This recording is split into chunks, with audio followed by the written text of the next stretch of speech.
Aaron Click. Shane, do you know what determines whether or not streaming has the most up-to-date transfer of movies? Example, if a film gets a 4K release, does it mean streaming does? How soon after? Well, usually, if there is going to be a 4K update, it would usually come when the physical release comes out. So let's say you bought, I don't know, Zodiac. I believe that just recently got a 4K update. Correct me if I'm wrong on that one, because I know that just dropped. I only know this because Zodiac just recently dropped on the Kaleidoscape, and that one comes in at 88 gigs. Yeah, so 88 gigs on the Kaleidoscape. That just recently came out. And unfortunately, it's only in 5.1, so it didn't get a fresh new Atmos mix. So I know that is now on iTunes. I was going to pick that up and do a review on it, but I'm not sure if anybody would be interested in a Zodiac review, so I did not do a Zodiac review. But typically, yeah, so if the physical media comes out and it's on 4K, usually the digital stream gets an update as well. At least that's how I know it works with iTunes most of the time, and also on the Kaleidoscape as well.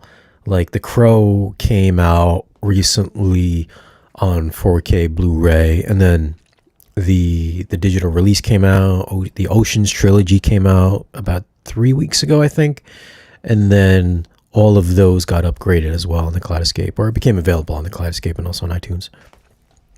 And of course, there's just some things that streaming gets 4K, whereas physical disc doesn't.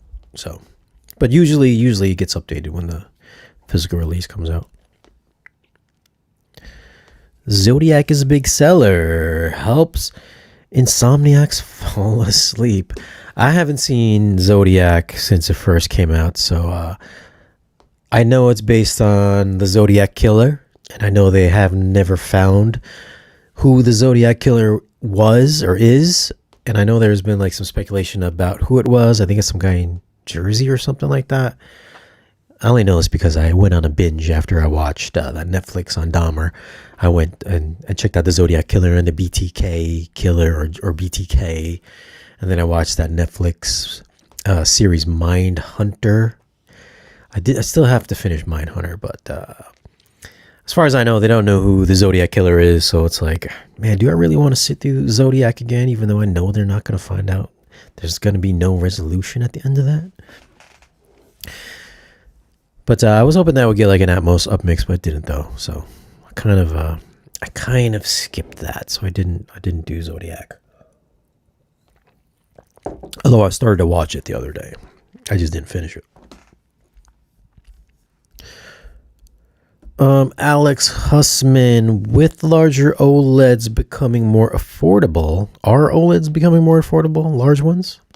I still thought they were pretty expensive. I know LEDs have become more affordable. I mean, $2,000-$3,000 for a 100-inch. So I don't know if I don't think OLEDs have gotten that cheap yet, right?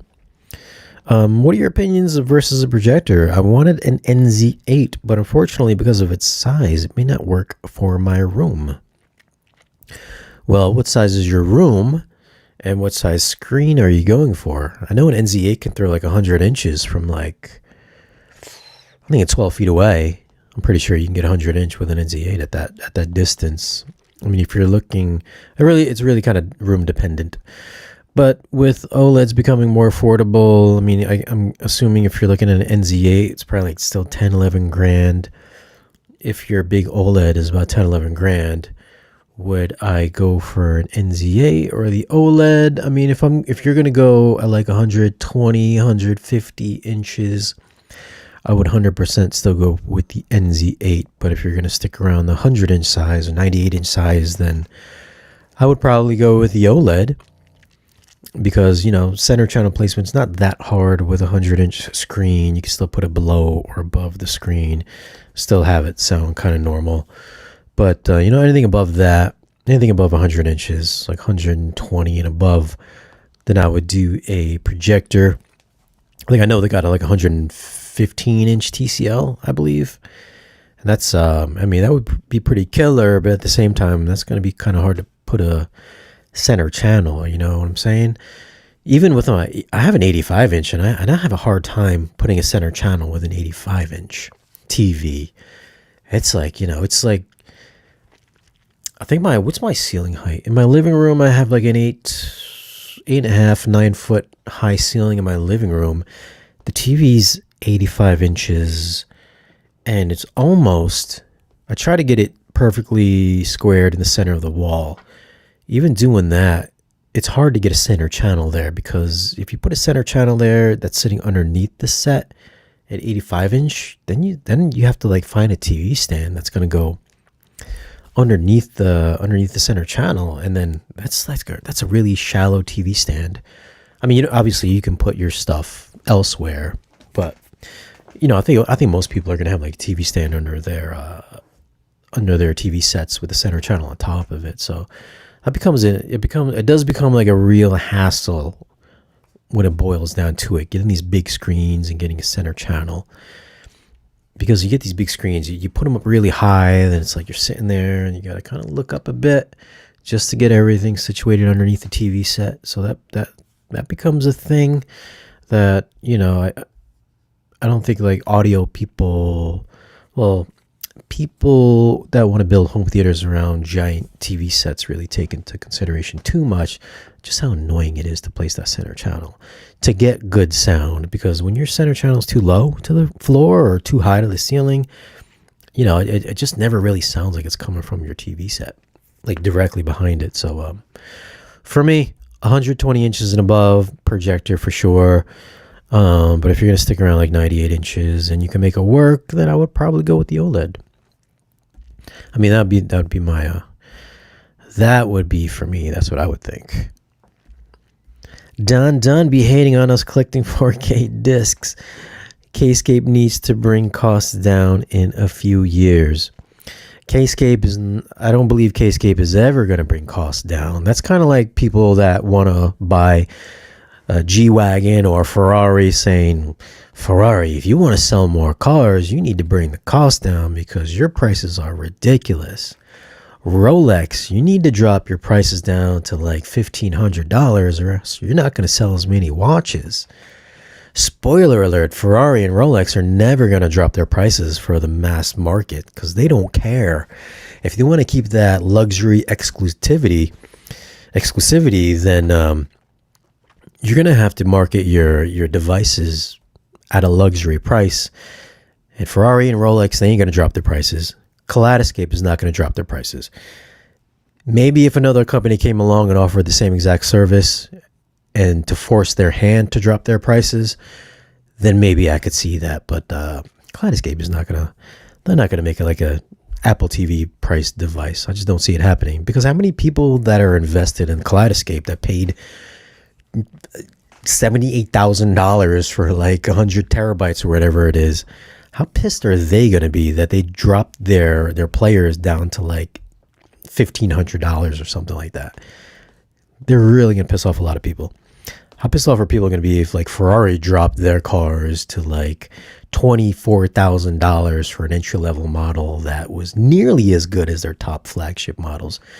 Those owners are going to be really pissed too. So it's like, you want to keep that exclusivity. They're not going to drop that price, and they don't care.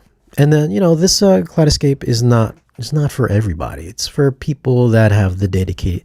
It's for people that have the extra income. Obviously, they don't care about spending that much money, and it's for people with the high-end theaters. It's not for the normies out there that want to buy discs and stream. It's not for those folks. So they're not gonna drop the price to be cheap.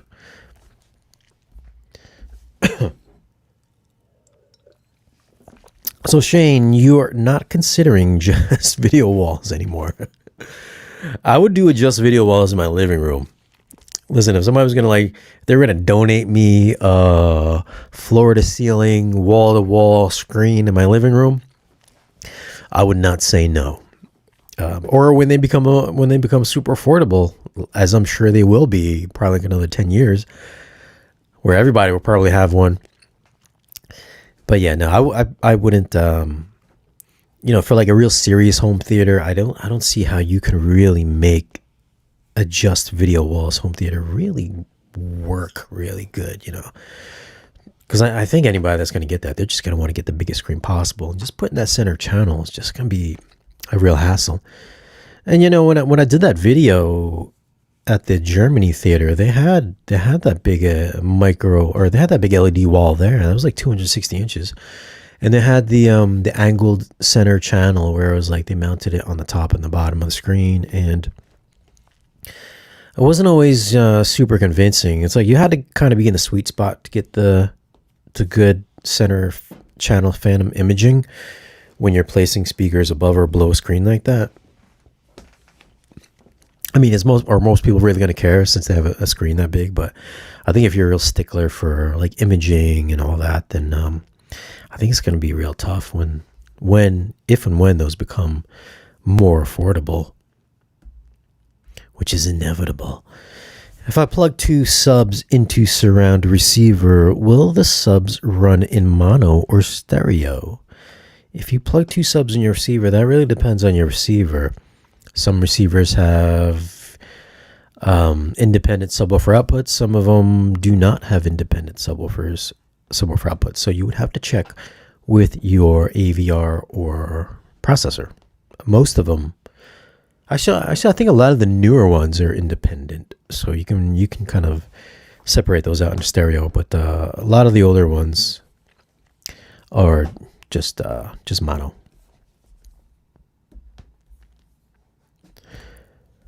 I was wondering, have you mentioned that you live in an apartment or do you live in a house? Because I was wondering about how the volume works with the neighbors. Oh, we kind of mentioned that earlier on in the stream. You can just scroll all the way back to the beginning.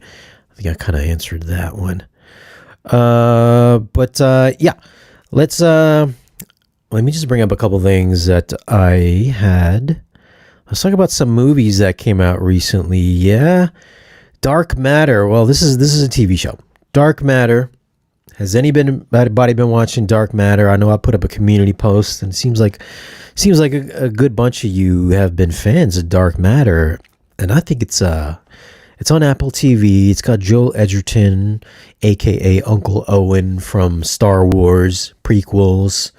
It's got Jennifer Connelly from Legend, Top Gun Maverick. Good show. It's another multiverse show. It seems like everybody's delving into the multiverse. I like it. It's a good take on the multiverse, and I hope. I think there's 8 episodes. Episode 7 just dropped this past week, and it left us on a pretty good cliffhanger. I'm hoping this is like a limited series and it doesn't go to 2 seasons or more seasons, because I feel like I would hate for the show to drag out going into the different worlds, different multiverses. Although in the last episode, I feel like they could wrap it up in the next episode, which I hope is what they do. Just because I felt like they were probably going to go with a season 2, I did go and read some spoiler book reviews, because this is based on a book, just to find out, because I wanted to know how it ends. I didn't want to be invested in like 2 seasons on just a book. I hate that when something's based on a book and they stretch it out. So I was like, you know what? I'm just going to find out what happens at the end of this book. And I feel like maybe they're going to wrap it up in episode 8. At least I'm hoping so. But great so far, great story. It feels like they're going to wrap it up in the next episode, which I hope so.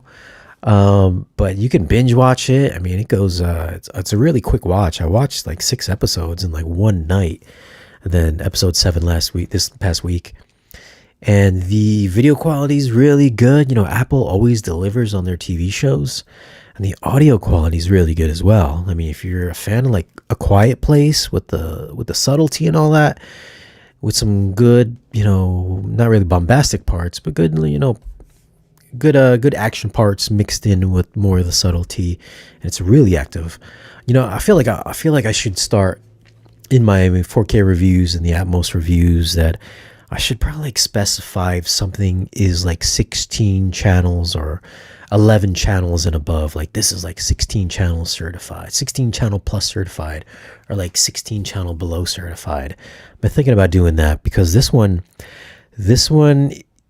has all 18 of my speakers active. I think I'm going to add 2 more.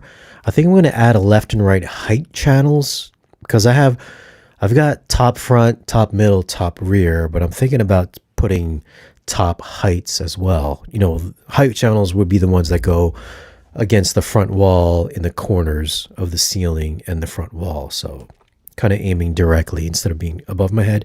It's kind of against the front wall. So I'm thinking about doing that just so I can know. Well, I think after like 16 channels, then it's you can do like a good rating on 16 channels and above, because you know a lot of people have 6 high channels and multiple side surround channels, and you know this show and a lot of movies that I've been watching recently too have been like at least 16 channels and more, rather than being stuck at like the 11 or whatever it is. What is it, 7.1.4, 11 channels. And yeah, not everything is always locked at like, you know, 11 channels. I mean, I'm kind of glad that I'm in a bigger space and I was able to put use to the Trinov more, so I can really experience what a higher channel count surround experience is like. And there's a lot of movies and a lot of shows that use 16 or more channels, and Dark Matter is definitely one of those TV shows. And we're talking TV shows here, where it's like, you know, like the Disney stuff is really kind of locked at 11 channels, like 7 bed channels, 4 high channels. This, you know, all the Apple TV stuff, really good. And especially Netflix stuff is awesome as well.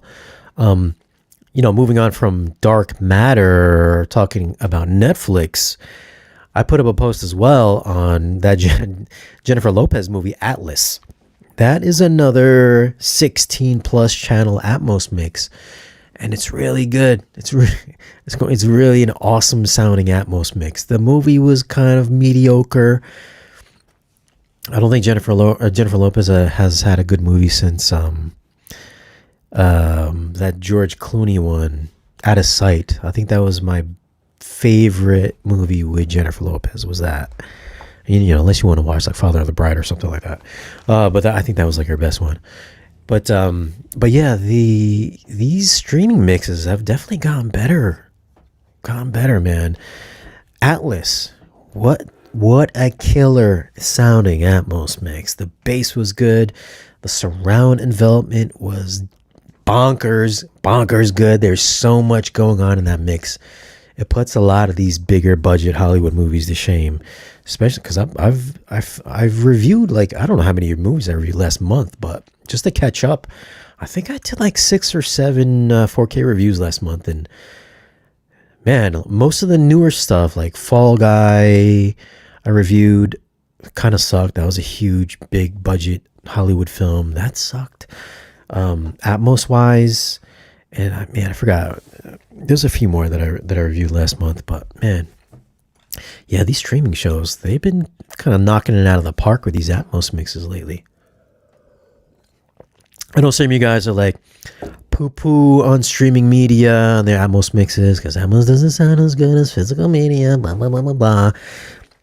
But listen, if you got a good enough system, a resolving enough system, and you got good processing in your AVR or processor, streaming media can sound kick-ass. And a lot of them, when you compare it to the physical media, pretty hard to tell the difference between the two, unless you're really A-Bing them. I doubt most of you guys can really tell the difference between the streaming mix and the physical media mix. I mean, that's how good they've gotten lately. But yeah, Dark Matter, Atlas on Netflix. Great show for Dark Matter, but both of them have awesome Atmos mixes. Kenton Daigle, I hated the way she died at the end in Atlas. Man. Spoiler alert, she did not die at the end of Atlas. Unless she did, and I just think, no, she didn't die at Atlas. What am I thinking? Are you planning what? Are you planning moving into a house? Am I planning on moving into a house? Well, I made a video on that on the channel. You should check it out. It's on the channel. I explain why I do not plan on moving into a house. It will answer that very question, which I know a lot of you guys have watched. So you should know the answer to that. Have you experienced Netflix calibrated? Netflix calibrated? I'm not sure. Are you talking about the Netflix calibrated mode? I'm not even sure. Is that even a feature anymore? I know some of the earlier, I think like 2 years ago, there was like Netflix calibrated mode on Sony television sets, but I haven't really heard of it recently, so I don't even know if that's a thing anymore. I feel like they went from Netflix calibrated to IMAX enhanced certified, at least on Sony TVs. So I haven't really heard about that Netflix calibrated mode anymore. Love Dark Matter. Apple has plenty of good stuff recently. Yeah, man, they're like the best. I would say, the best bang for your buck streaming service would have to be Apple TV. I think, what are they like? Is it like $7 or $8 a month or something like that? All their shows are like top quality too, man. I think most of the stuff is like shot digitally, so it does have that, 4K crispy look. But all their, Monarch has a great Atmos mix. Dark Matter, that one with Harrison Ford, that's a good show as well. I mean, that's not like a Atmos extravaganza or nothing like that. It's just like a regular dramatic comedy show, but that's a good show as well. A lot of good shows. Presumed Innocent with Jake Gyllenhaal just dropped Friday, I believe. I think I'm going to start watching that because that looks like a pretty good show. Plus, it's got Jake Gyllenhaal usually does some pretty good stuff.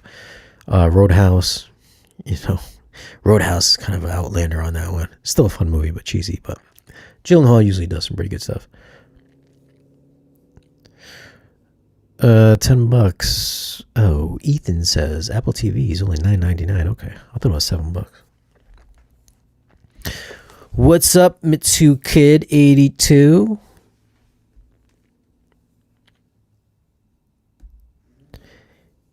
Aaron, Gina Audioholics gave the AV10 high praises. Yes, Gene did. Gene did give it a high praises. It's not as good as I would say, if we're talking about surround quality processing, just overall sound quality, I would put the Denon A1H right up against the AV10. If you're going to put a external amp on the A1H, the Denon, I think I would give the A1H the win over the AV10, just for surround processing and detail wise and all that. I would give the A1H the win over the AV10. I know one's a receiver, one's a processor. Did you catch Foundation on Apple? I will be starting Apple next month, probably for the year. Brad Pitt F1 movie next year. Yeah, man. Yeah, I'm looking forward to the Brad Pitt movie. I know he's been shooting that for the past year, but I did start Foundation. I think I got to like episode 4, season 1. I don't know if there's another season or not, but I kind of dropped off after like four episodes. I think Rebecca Ferguson's character took over the main guy's spot or something like that. I think that's where I got to, and then she was like on the underground lake or river thing or something like that. I think that's about as far as I got to, and then I just kind of like dropped off. I don't know. It was a good show. I don't know. I just didn't feel like I followed through with it. Although it seems like you guys are fans of it, so maybe I need to go back to it. A lot of these TV shows, I'll be honest with you, a lot of these TV shows, I get really impatient. Like, I just want to it's not like a movie where there's like a beginning and an end. Like TV shows, I feel like you got to really get invested. And I hate waiting for the whole season to drop and then binging it. Like, there's so many TV shows nowadays, man. It feels like every week there's a new TV show. The only shows I'm really invested in recently has been The Bear. I've been watching. I like The Bear. Little Dicky or Lil Dicky on FX is pretty funny. Obviously Dark Matter, and I think I just started Eric on Netflix. That's with Doctor Strange. I forgot his real name. Oh, Benedict Cumberbatch and Gabby Hoffman. That's on Netflix, where I guess his kid got kidnapped, and it's a limited series, so I know hopefully it's going to be hopefully it's just one season, but I just started that yesterday.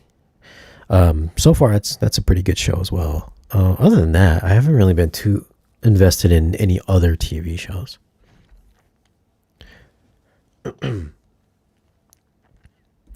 Rebecca Ferguson. Oh, Silo. That's it. Okay, so Silo. I got to like 4 episodes into Silo. I feel like, oh, Foundation. Yeah. Foundation has that guy from Guardians of the Galaxy 1. Yeah, I think I got into like 2 episodes in, and then I just dropped off on that. Like I really wasn't feeling Foundation. I was like, I don't know, maybe it picks up, but yeah, I just wasn't feeling that. And then Silo, I got to 4 episodes in. You are correct on that. Rebecca Ferguson was in Silo. What device are you using for streaming? I use an Apple TV. So I'm an Apple TV guy. Mitsu Kid, thank you for the super chat. Thanks for all the amazing content. Started the house hunting process again. Home has to have a home theater room.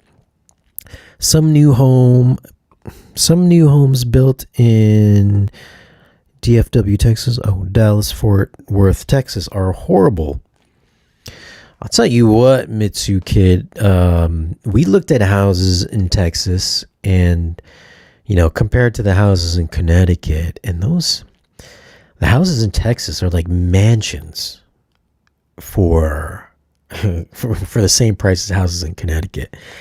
I mean, I wish we could have moved to Texas or anywhere like down south, because the houses there are just like way more affordable. I mean, I don't know what the market is now. Maybe it's gone up in the past 6 months or 8 months, but yeah, for like the price that we paid for this house, which if you've seen this house, my house is not that big of a house. It's pretty small actually, but compared to what you can get for what I paid here to the houses that you can get in Texas, man, wow, it's like 2-3 times the size. So I mean, I wish we could have moved there, but my wife's job and all that, she kind of has to stick around here. Like I could have moved anywhere, but just for my wife's job, she had to stay here in Connecticut.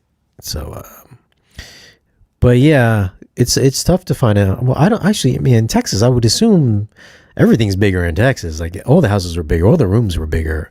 I don't see why you couldn't possibly find a house in Texas with at least like a big garage. All those garages were like 2-car or 3-car garages out there that you can like turn into a home theater room, convert it. But I know a lot of those houses there, at least the ones that I saw, had some pretty good spaces in there to house a theater room. Thanks for the super chat, Mitsu Kid, by the way. Texas houses are bunker. I have no idea what bunker means. It would have been awesome to have you here in Texas. So far, found a 17 by 20 room. The house checks boxes, but I feel that is small. 8-foot ceilings. Oh yeah, man. I feel like if you had the opportunity or the choice, I feel like you gotta have at least a 10-foot ceiling, because 8 foot is like, that's really kind of pushing it, man. I think I had, at the old apartment, I believe I had 9, maybe 8.5. I think it was like 9 feet high. And the room I have now is 10 feet. I feel like 10 feet is just like the perfect start to having really good Atmos. I mean, if you can get like higher, maybe like 14 or something like that, probably better. But yeah, like 10 feet, absolutely ideal. In my space, 10 feet just sounds like perfect. Great distance between when your ear level at seated height all the way up to the top.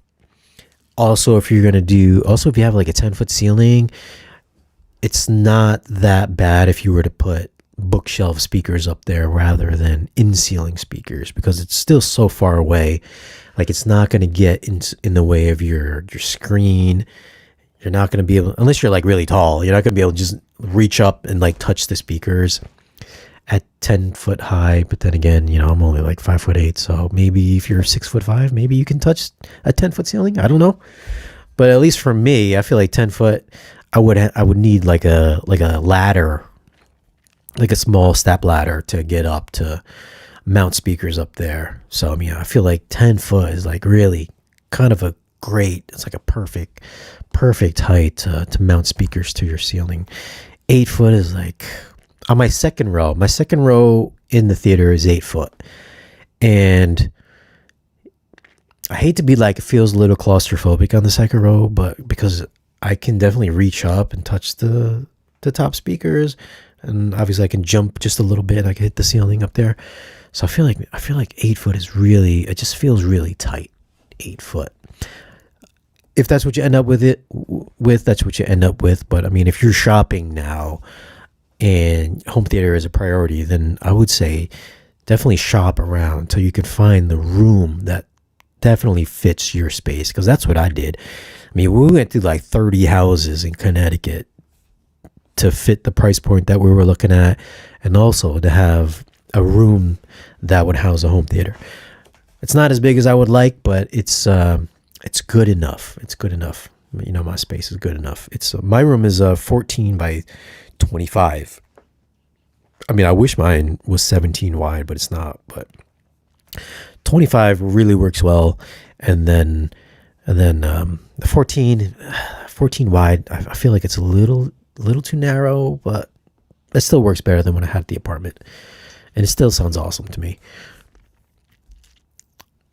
And then you got to remember too, like if you get like a giant room that's like maybe like 30 deep by like 25 wide, 10 foot or more ceilings, you're probably going to be kind of pressed, or you're going to feel a need to get like a giant screen, like a 200-inch screen or something like that.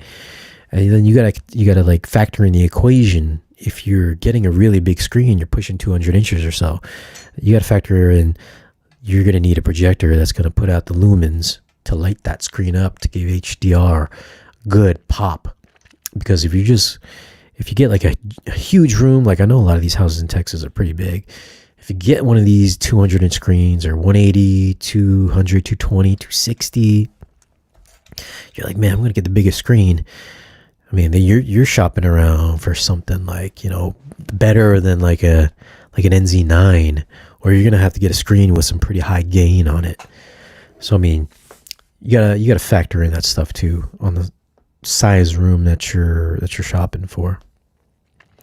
Or like a Christie with the 7,000 lumens, if you got a big 200-inch screen, 220 or something like that, you're gonna need a projector like that. So I think the next 2 weeks we're looking at, as far as movie 4K reviews, If and Furiosa, both of which I saw at the theaters. I don't recall If being that great audio-wise at the theater. Video-wise, I thought it was okay. I think there's a little bit of grain to it. But Furiosa should be another knockout, though. Furiosa should sound awesome. Furiosa has a ton of bass in it. For you guys, for you bass heads out there, that should be equally as good as Fury Road. I'm very amped up to get Furiosa. So I think that should be hitting on the 25th, maybe the 25th. So I'm excited for that. And I also saw The Strangers, which I think is another remake. I think The Strangers came out like sometime in the 70s or something like that. Then there was like a remake with Liv Tyler in the early 2000s. And then I saw the newest remake last week with, I don't know who the actors are. I think they're kind of newcomers, but I watched The Strangers, and that has surprisingly, for these horror type movies that have been dropping recently, all of them have really good Atmos sound. Another good kind of creepy, subtle Atmos mix, just, they're out in the woods, this not abandoned house, but in this cabin out in the woods, and there's a lot of stuff going on in the surround channels, stuff creaking up in the high channels and all that stuff. You know what it sounds like in these horror movies. That's one that should sound pretty good on physical media. I ended up watching that on digital. I wasn't going to do a review on it, but I thought it was an okay movie. It wasn't too bad. Then possibly the biggest disappointment of the week that I have seen. Maybe you guys are fans, maybe you guys aren't. But since we were talking about Disney Plus earlier, The Acolyte. The Acolyte. I think the best Disney show that has dropped is Andor. But yeah, man, they've been going on. It just seems like they can't make a good Star Wars television show because Acolyte, gosh, what was it? The Acolyte episode 3 came out with Thursday, I think it was. Yeah, it's sad. It's sad. It was like, I feel like, there's that one part, spoiler alert if you haven't seen the show, but the part where May drops the lantern or the fire to burn her sister out of the room, and then like the walls catch on fire. I was like, don't you guys live in a carved out mountain? Like, isn't your room made of like brick?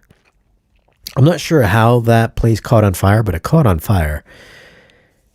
I was like, yo, that's weird. I'm not sure how your rooms are catching on fire. You just lit a mountain on fire. There was that one in episode 1 where there was like, she was putting out a fire outside in space. Like, I didn't think fire could burn in space. Maybe I'm wrong. I don't know, but I don't think there's oxygen in space for there to be like fire in space. But there was the ship was on fire. She's kind of putting out a fire in space. I mean, that was kind of weird. There's just like little things. She puts episode 3, she puts the place on fire. She burns down the whole village or whatever it is. All the witches are dead. I was like, I don't know how everybody, I'm sure they're going to explain it maybe in the next episode, but it's like all the witches are dead all of a sudden. I was like, what? I was like, all the witches are dead from this fire? What's going on here? And then they tried to re-explain the Force, calling it the thread. Like, I was just like, yo, are you calling the Force the thread? I was like, are we doing this right now? I was like, oh man. I was like, it's kind of like, I mean, I get it, maybe because they're all witches. It's like a village of witches. I don't know if they're the witches of Dathomir or not, but a village of witches. Maybe their religion describes the Force as a thread, but I don't know what the idea, what the rationale behind that was. Were they just trying to re-explain the Force or not? And then were they trying to explain that the twins in the show did they come from the Force? Did the midichlorians make these two twins? I mean, like, where did Darth Vader come from? I thought he was like the chosen one from the Force. And it's like, you're giving these two girls the same kind of backstory? I was like, yo, what's up? What's going on with this show, dude? Ah, oh my gosh. I thought, and then the show also feels small too. Like in Andor, it feels like they're on this big planet or different planets. The jail felt big. Everything felt big in Andor.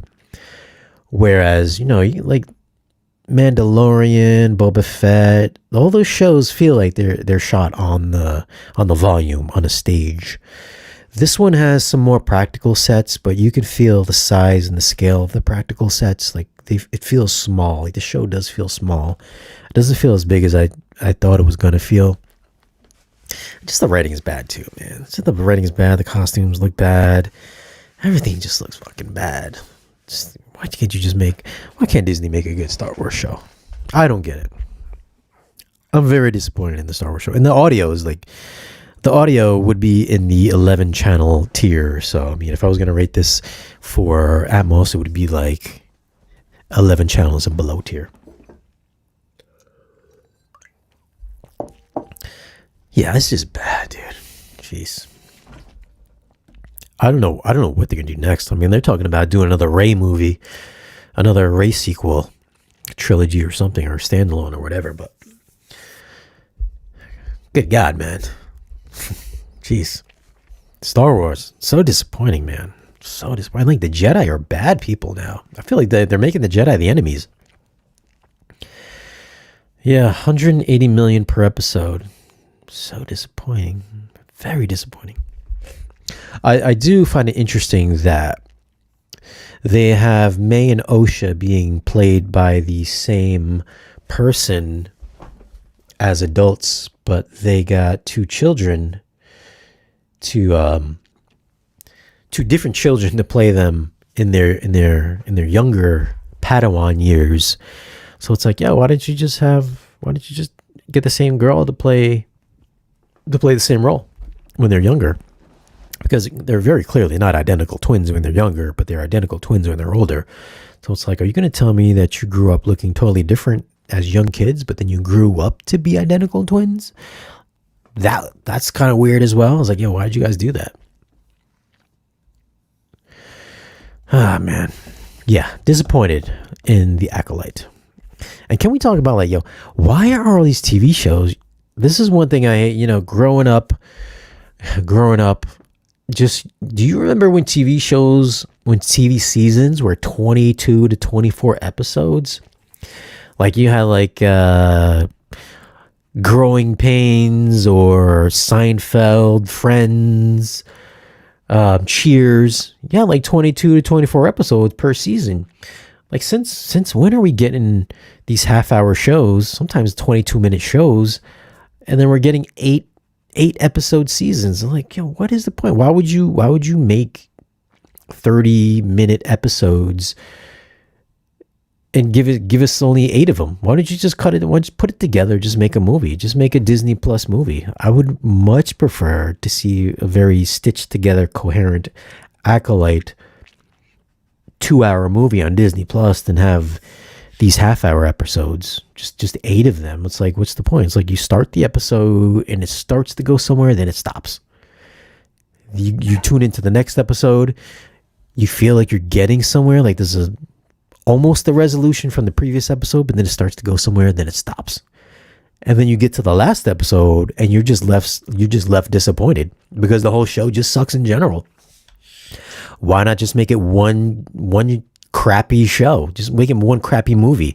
Make it one crappy 2-hour movie rather than just giving us 8 crappy episodes. I don't understand the rationale behind that either. Can somebody just give us 20 episode seasons again? 22, 24 episode seasons. That's what I want. We need to go back to that. Like, give us our streaming value that we're paying every month for, because they're raising prices like every other quarter. It feels like they're raising the prices every other 4 or 5 months or so. Prices on these streaming services are going up and the seasons are getting shorter. What's up with your Lumagen video? So the Lumagen video, we are going to have Chris Deering is going to come on the channel next month, and Jim Peterson, the founder of Lumagen, is going to come on, and we're going to discuss the Lumagen processors. Why would you want to get Lumagen over maybe another processor? I'm not sure of any other video processors besides the two. But yeah, we're going to discuss Lumagen, what's good about it, how to set it up, some of the features. Mine should be here on Thursday, so I will have some hands-on with it come Thursday. So at least I'll try to have some input for the stream, for the podcast on July 18th at 5 p.m. Make sure you guys are joining us for that stream. And Yeah. So I wanted to get a Lumagen in because, now that I'm back into reviewing movies again, I feel like I should probably have a slightly better image than what I'm getting with just having the NZ8. So possibly I should get some better tone mapping in here, right? And now that I moved on from a scope screen to a 16:9 screen, the only reason I felt would be necessary for me to have something like a Mad VR would be for that aspect ratio switching. Now, whether or not the tone mapping, which I would assume would be very similar, if not the same, between a Lumagen and a Mad VR, I'm just assuming it would be the same. I think the only big difference would be that aspect ratio switching between scope and 16:9, which, when I reviewed it, kind of a game changer if you have a lens and a scope screen, because it was just instantaneous. Like you didn't see where the switch was. It was just like the next scene, it was just like full screen, or it was scope screen. That was like the coolest thing. And after that, I was like, oh my gosh, I feel like I need to have one of these Mad VRs in my system. But going over to 16:9 now, I feel like the only real thing that I need is just the tone mapping, because these devices, they're not something that you're always going to be futzing around with. So it's like, what's the point? So it's a point. So it's like, just as long as I get it set, I set it, forget it. I don't even have to touch it again. So that's the only reason why I'm thinking Lumagen, at least in my situation, would kind of make more sense. Unless you guys really like that soap opera effect. I guess the Mad VR has their new motion interpolation software or algorithm that's supposed to make the soap opera effect more soap opera-y. So I mean, if you guys like that, I guess that's better. And then I guess that's it. That's kind of it, I think, right? That's like the main thing is the aspect ratio and the motion interpolation. I mean, if there's something else I'm missing, I don't know what it is. When I reviewed it, their motion interpolation, it wasn't refined yet. But to be honest with you, like I've never found motion interpolation ever to look good, no matter what it looks like. Whether it's native, we're talking about like 60 frames per second shot natively, or 120 frames per second shot natively, like Gemini Man, or even like I can shoot 60 frames per second as well. I don't like shooting in 60 frames per second to get that extra smooth motion, because I just think it looks not soap opera-y, but just looks too digital. It looks too video like it just looks like you're shooting on a home video camera. It doesn't have a film feel to it. Just, my subjective take on it. But I think that's one of the main features for that video processor. So I felt like getting the Mad VR in will kind of just fit the bill for what I'm just looking for it to do, and it costs less money too. So there's always that.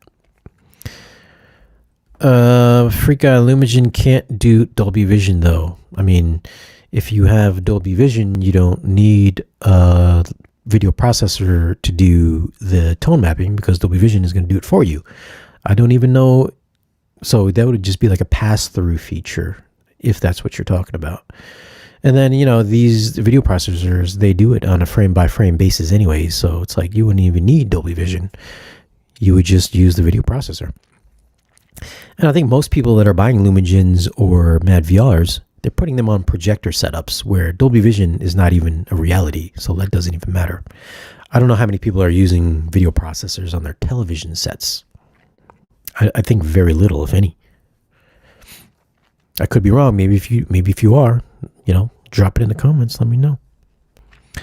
Are you too young to have been involved with laser discs? What am I? How old do you think I am? Man, come on. I've owned Pioneer laser disc players. I've owned, I think I've owned a couple of Pioneer Laserdisc players. I don't recall if anybody's ever made another. Has anybody besides Pioneer made Laserdisc players? I don't remember. I think they've all been Pioneer. I remember I had a Pioneer player where you had to flip it over, and then they had another one where it would do the side change for you. I remember for the longest time I was like, yo, how is this Pioneer player switching sides? Because how is it flipping the when I was younger I was like, how is it flipping the disc inside this machine, not knowing it would just be the laser that would flip. So that would always baffled me when I was younger. The question is, do you remember mini disc players? How many people have owned mini disc players?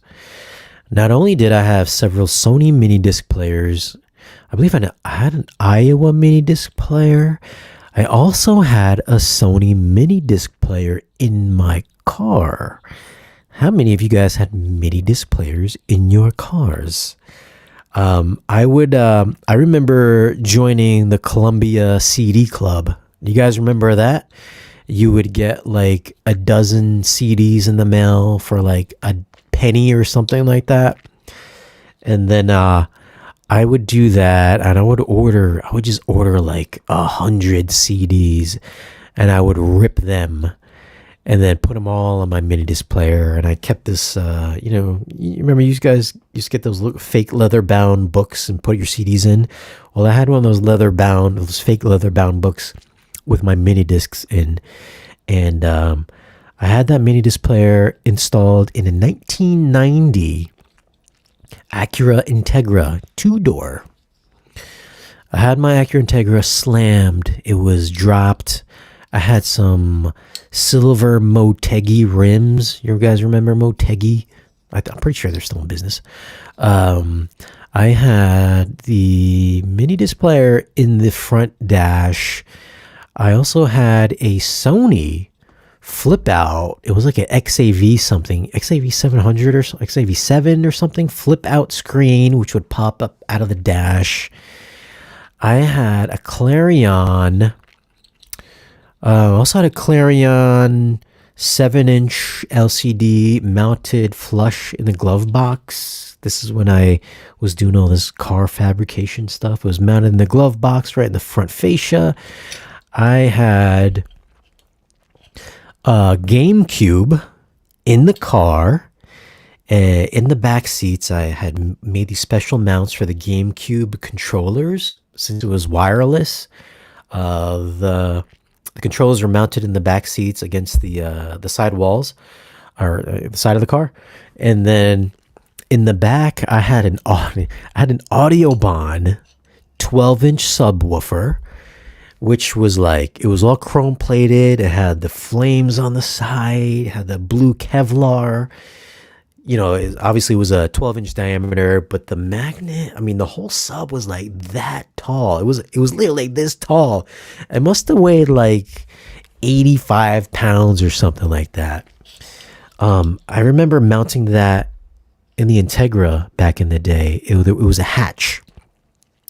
So you would open the hatch, and then I took MDF and I built a flush. It was like you open the hatch and it was just flush, with the hatch to the edge of the trunk. So it was just flat, and then the 12-inch was mounted dead center in the trunk. And then off to the right side, I had flush mounted the GameCube. So everything was all flat. The 12-inch driver was flat.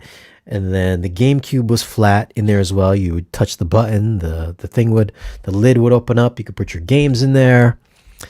And I had extant amps. That was mounted flush on the left side of the subwoofer.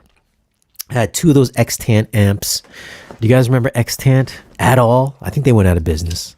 I don't think they're in business, but they were like chrome. They had the kind of the cutouts, or like square cutouts in them.